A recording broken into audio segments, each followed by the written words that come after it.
My dear student, myself Pankaj sir from Dev pharmacy college. अभी हम बात करेंगे आपके ब्रेन के बारे में, जो ह्यूमन ब्रेन के बारे में चल रहे हैं हम बात करने के लिए। इसके पहले हमने नर्वस सिस्टम के बारे में बताया था। नर्वस सिस्टम का जो मेन पार्ट होता है वो आपका ब्रेन होता है, और जो स्पाइनल कॉर्ड होता है, ब्रेन और स्पाइनल कॉर्ड। तो अभी हम चल रहे हैं ब्रेन के बारे में डिस्कस करने के लिए। तो यहाँ पे ये देख लीजिए, ये आपका क्या है, ब्रेन है। ब्रेन के बारे में अभी हम देखते हैं इसमें।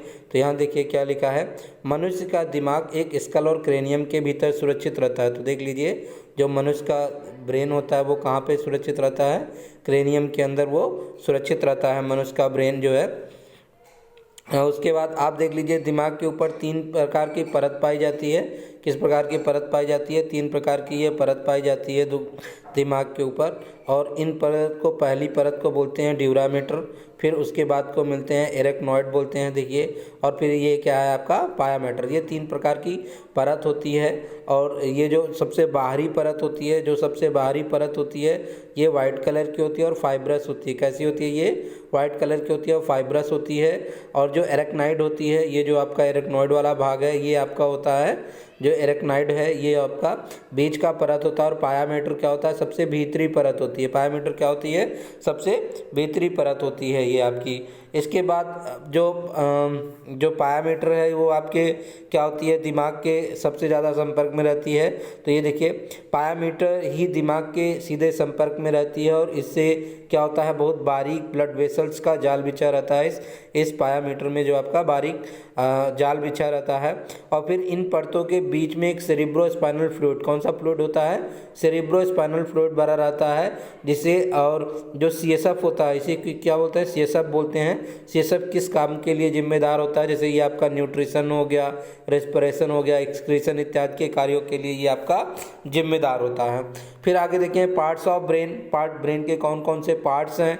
तो सबसे पहला क्या है, फोर ब्रेन। आगे वाले हिस्से को फोर ब्रेन बोलते हैं। फिर बीच वाले पोर्शन को मिड ब्रेन बोलते हैं, और पीछे वाले पोर्शन को क्या बोलते हैं आप? हिंड ब्रेन बोलते हैं। पीछे वाले पोर्शन को क्या बोलते हैं आप? हिंड ब्रेन बोलते हैं। पीछे वाले पोर्शन को क्या बोलेंगे आप? हिंड ब्रेन बोलते हैं। तो इस प्रकार से ये जो हमारी ब्रेन है वो 3 प्रकार का हो गया। तो यहाँ पे देखिए आप क्या है, फोर ब्रेन में फिर 3 चीज़ें हैं। फिर क्या हो गई, फोर ब्रेन जो है आपका, उसमें क्या है कि आपका सबसे आगे वाले भाग को सेरिब्रम बोलते हैं, बीच वाले भाग को फिर थैलमस बोलते हैं, और फिर उसके नीचे जो भाग है वो हाइपोथैलमस। यानी जो फोर ब्रेन है वो 3 पार्ट से मिलके बना हुआ है, सेरिब्रम, थैलमस एंड हाइपोथैलमस। और जो आपका मिड ब्रेन है, ये सिर्फ इसमें से मिड ब्रेन है, ये आपका आगे एक्सप्लेन करेंगे मिड ब्रेन को। फिर है आपका ये हिंड ब्रेन।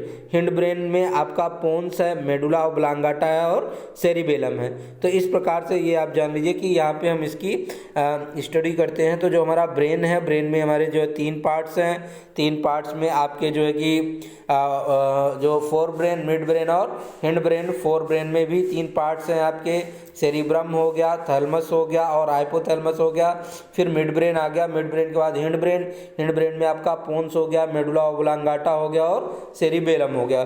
तो इस प्रकार से अब हम बात करते हैं कौन सी, सेरिब्रम के बारे में बात करते हैं, जो हमारा ब्रेन का सबसे आगे वाला भाग है, जिसे हम सेरिब्रम के नाम से जानते हैं। तो यहाँ पे देख लीजिए सेरिब्रम।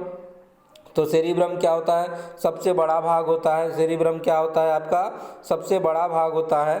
और ये सेरिब्रम जो है कि जो सबसे बड़ा भाग है, ये देखिए, ये सबसे बड़ा भाग होता है और सबसे ज़्यादा डेवलप होता है। ये क्या होता है? सबसे ज़्यादा ये डेवलप होता है। सेरिब्रम जो होता है वो क्या होता है? सबसे ज़्यादा डेवलप भाग होता है। और जो क्रेनियम, ये देखिए क्रेनियम के अंदर होता है। कहाँ पे होता है ये?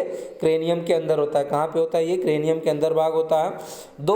दो हेमिस्फीयर में बटा होता है। एक भाग को बोलते हैं राइट सेरिब्रल हेमिस्फीयर, और दूसरे वाले भाग को बोलते हैं left cerebral hemisphere. Right cerebral hemisphere और लेफ्ट सेरिब्रल हेमिस्फीयर एक दूसरे से जिस भाग से जुड़े होते हैं उसे बोलते हैं कार्पस कैलोसम। उसे क्या बोलते हैं आप? कार्पस कैलोसम के नाम से आप उसे जानते हैं। किस नाम से जानते हैं उसे? कार्पस कैलोसम के नाम से जानते हैं। तो जब सेरिब्रम का एक क्रॉस सेक्शन करते हैं तो हमें क्या दिखाई देता है, सेरिब्रम का जब हम क्रॉस सेक्शन करते हैं तो देखिए हमें क्या दिखाई देता है। तो सबसे ऊपर भाग जो होता है यहाँ पे ये वाला भाग जो होता है, ये वाला सबसे जो बाहरी भाग होता है, ये भी क्या होता है, इस भाग को हम क्या बोलते हैं, सेरिब्रल कॉर्टेक्स। क्या बोलते हैं इसे, सेरिब्रल कॉर्टेक्स बोलते हैं। और यह ग्रे कलर का होता है इसलिए इसे ग्रे मैटर भी कहा जाता है। और यह अगर नर्व कोशिका के देखें तो ये वाला भाग जो होता है ये सेल बॉडी होता है, नर्व की सेल बॉडी, और नीचे वाला क्या होता है, एक्सॉन। तो जो सेरिब्रल कॉर्टेक्स है ये आपका ग्रे मैटर है, ये सेल बॉडी से मिलके बना होता है। अब जो दूसरा जो उसके नीचे वाला भाग है, जो उसके क्या है आपके नीचे वाला भाग है, वो वाला भाग आपके एक्सॉन से मिलके बना होता है। वो किससे मिलके बना होता है, आपके एक्सॉन से मिलके बना होता है। तो एक्सॉन से मिलके बने होने के कारण जो उसका ये देखिए जो नीचे वाला भाग है ये किससे बना है, एक्सॉन से मिलके बना हुआ है। ये किससे मिलके बना है, एक्सॉन। ये नीचे वाला भाग जो है ये आपका एक्सॉन से मिलके बना होता है। और ये किस कलर का होता है, वाइट कलर का होता है। इसे बोलते हैं जो सेरिब्रल मेडुला, इसका जो नाम है वो क्या नाम है इसका, सेरिब्रल मेडुला। अब क्रेनियम के बाहरी सतह पर फोल्डिंग्स होती है जिसे हम क्या बोलते हैं, गायरी के नाम से जानते हैं। किस नाम से जानते हैं, गायरी के नाम से जानते हैं। और इसमें क्या होता है, एक जो उभार होता है उसे गायरी कहते हैं, और जो दबाव होता है उसे सल्काई या फिजर के नाम से भी जानते हैं। जो आपका ब्रेन होता है उसमें चार भाग से जो ब्रेन का जो एक आपका सेरिब्रल हेमिस्फीयर होता है उसको चार लोब्स में वो डिवाइडेड होता है। सबसे सामने वाले को बोलते हैं फ्रंटल लोब, उसके पीछे वाले को पैराइटल लोब, और जो सबसे पीछे होता है उसे ऑक्सीपिटल लोब, और जो कान के नीचे होता है उसे टेम्पोरल लोब कहते हैं। उसे क्या बोलते हैं, टेम्पोरल लोब कहते हैं। तो इस प्रकार से इसको देखते हैं। फिर अगला जो आता है हमारा कौन सा होता है, डायंसिफेलॉन। डायंसिफेलॉन कौन सा होता है, डायंसिफेलॉन के अंदर थैलमस एंड हाइपोथैलेमस का भाग होता है, उसे हम डायंसिफेलॉन के नाम से जानते हैं। किस नाम से जानते हैं, डायंसिफेलॉन के नाम से जानते हैं। तो ये देखिए डायंसिफेलॉन है हमारा। तो डायंसिफेलॉन किस चीज़ों से मिलके बना है, एक तो हो गया आपका थैलमस, एक क्या हो गया आपका थैलमस, दूसरा क्या हो गया आपका हाइपोथैलमस। जो थैलमस होता है ये क्या होता है, बड़ा भाग होता है, और ये पूरे ब्रेन का कितना परसेंट होता है, 80%। कितना होता है पूरे ब्रेन का, ये आपका 80% होता है। और जो हाइपोथैलेमस होता है ये पूरे जो हाइपोथैलेमस होता है ये आपके डायंसिफेलॉन का 20% होता है, और जो थैलेमस होता है ये डायंसिफेलॉन का 80% भाग होता है।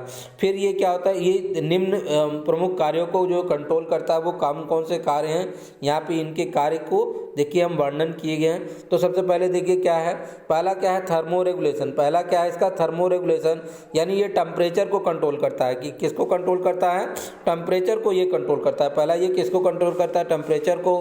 फिर भूख को कंट्रोल करता है, फिर स्लीप को कंट्रोल करता है, फिर ऑटोनॉमिक नर्वस सिस्टम को कंट्रोल करता है, फिर पिट्यूटरी ग्लैंड को कंट्रोल करता है। तो इस प्रकार से हम ये डायंसिफेलॉन तक यहाँ पे देखते हैं। फिर आगे हम डायंसिफेलॉन की जो व्याख्या है उसे हम फिर से दूसरे वीडियो में बताएंगे। यहाँ पे देख लीजिए बच्चों की सिर्फ हम डायंसिफेलॉन के बारे में बात करते हैं। डायंसिफेलॉन में थैलमस हाइपोथैलेमस तक अभी बताते हैं, इसके बारे में हम बाद में बताएंगे। हाइपोथैलेमस के जो थैलमस के नीचे होता है उसे हम हाइपोथैलेमस कहते हैं। और हाइपोथैलेमस के नीचे क्या होता है, इनफंडिबुलर बोन होती है। कौन सी बोन होती है, इनफंडिबुलर बोन होती है हाइपोथैलेमस के नीचे। तो हाइपोथैलेमस के नीचे इनफंडिबुलर बोन होती है जहाँ से पिट्यूटरी ग्लैंड आपकी जुड़ी होती है। कौन सी ग्लैंड जुड़ी होती है, पिट्यूटरी ग्लैंड जुड़ी होती है। अब ये अगर यहाँ फिगर में देखिए, अगर इस पोर्शन को हमने क्या कह दिया, इस पोर्शन को यदि आप थैलमस कहते हैं तो इसके नीचे ये जो छोटे छोटे दिख रहे हैं ये हाइपोथैलेमस होते हैं। जो थैलमस भाग होता है वो पूरे डायंसिफेलॉन का 80% भाग कवर करता है, और जो हाइपोथैलेमस होता है ये क्या होता है, ये पूरे आपके जो कि डायंसिफेलॉन का 20% भाग कवर करता है। ठीक है, तो यहाँ पर अभी हम मिड ब्रेन तक देखेंगे, और मतलब आपके फोर ब्रेन तक देख रहे हैं। मिड ब्रेन के आगे का वीडियो हम बनाएंगे। कोई भी समस्या आती है बच्चों तो इसमें आप ज़रूर पूछ सकते हैं। इससे रिलेटेड कि अगर कुछ चीज़ें दिक्कत होती है तो उसे आप पूछ सकते हैं। ठीक है, तो यहाँ पे हम जैसे आपको ये आपको फिगर में दिखाने की कोशिश करें तो यहाँ पे ये आप देख लीजिए, ये आपका सेरिब्रम है। ये पोर्शन जो है आपका ये देखिए यहाँ पे ये आपको सेरिब्रम दिख रहा है, ये पोर्शन आपका पूरा सेरिब्रम है, ये आपका क्या है, आपका पूरा सेरिब्रम है। और ये पोर्शन ये आपका क्या है, सेरिब्रम है। सेरिब्रम के नीचे आप देखिए ये पोर्शन आपका थैलमस है, ये वाला पोर्शन क्या है आपका, थैलमस है। ये पोर्शन आपका क्या है, ये थैलमस वाला पोर्शन है। और थैलमस के जस्ट नीचे यहाँ पे ये देखिए ये आपका क्या है, हाइपोथैलमस है। यहाँ पे क्या है आपका, ये हाइपोथैलमस है। तो यहाँ पे अभी हम सिर्फ फॉर ब्रेन के बारे में बात करते हैं, इसके बाद के बारे में हम इसके नेक्स्ट वीडियो में बताएंगे आपको। ठीक है, धन्यवाद।